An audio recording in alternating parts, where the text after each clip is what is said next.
the Chase Thomas Podcast, for people who have nothing but time to kill. Florida team, I mean, 4 losses is certainly on the table. Oh, yeah. I think it's definitely on the table if you drop the Florida game. Final 2 here for you, Jimmy. Something I've been thinking about, like, what if Nico is great these next 2 seasons? Let's say he wins a Heisman in one of these 2 seasons, but they don't make the college football playoff in either of these 2 seasons. How do you think the fan base will view, based on your years of experience covering this fan base and having a good feel for them long term, how do you think they would approach that scenario? Because I think that is actually really on the table for the next 2 years for Tennessee. Disappointed. Disappointed. And look, the fan base is gaga over Nico right now. I mean, they love him. They think he's going to be, some of them think he's going to be the greatest quarterback Tennessee's ever had. I'm not there yet. I don't think he's going to be any better than Hendon Hooker was in 2022. I think it'd be more like the 2021 version of Hendon Hooker. But I think he's going to be really good. But if you go out there and you score 40 points a game and you go 9-3 back-to-back years and you don't make the college football playoff, that's disappointing. If you think you've got one of the best quarterbacks in the country. I wonder what the kind of heat, because I've talked to some different friends in this industry, and one of the things I'm most curious about is just that, like, Heupel's riding the wave right now. He's going into year 4. He's exceeded expectations. He's also recruiting at the highest level he ever has here.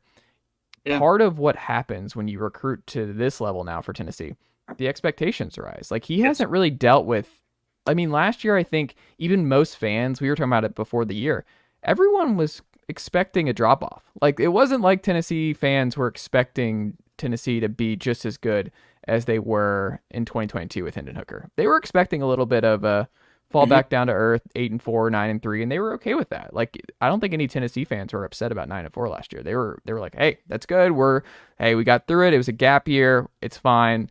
We'll bounce back and be okay.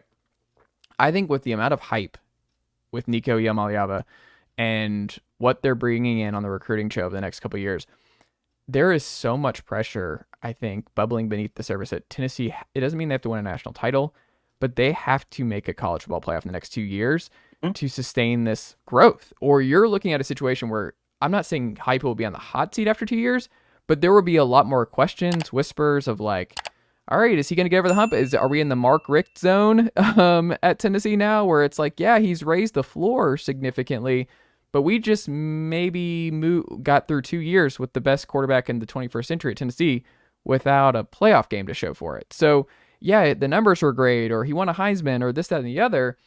But if we don't make a playoff in the next 2 years in this added 12-team format, are they going to start to wonder a little bit? And I think fans actually will start to wonder and start to get a little bit nervous about what the ceiling really is in this era if they can't get to at least one appearance in the next 2 years.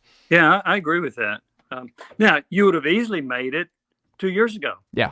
All right. So why can't you repeat that, or at least have something get in the playoffs one of the next 2 years or both years? So I do think if they don't get in the college football playoff either the next 2 years, there'll be a lot of grumbling about Josh Heupel. Now, the caveat to that would be, okay, Nico gets hurt, or there's an ungodly number of injuries. Okay, maybe you can pass that off. But if you stay relatively healthy, I do think that the fan base would question whether or not Heupel can get him, not necessarily to the mountaintop, but at least in the mix. Yeah. So that's why I think it's important to get in there. Now, do I think Texas and Oklahoma can make it harder?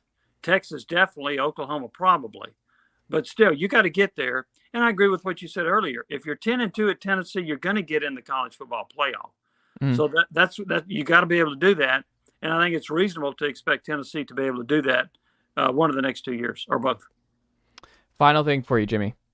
Your player that you think will surprise folks this year, who have you latched on to? You're like, this is the Tennessee player that I've got circled. He's going to... Nicely done, nephew. The Chase Thomas Podcast. Hell yeah.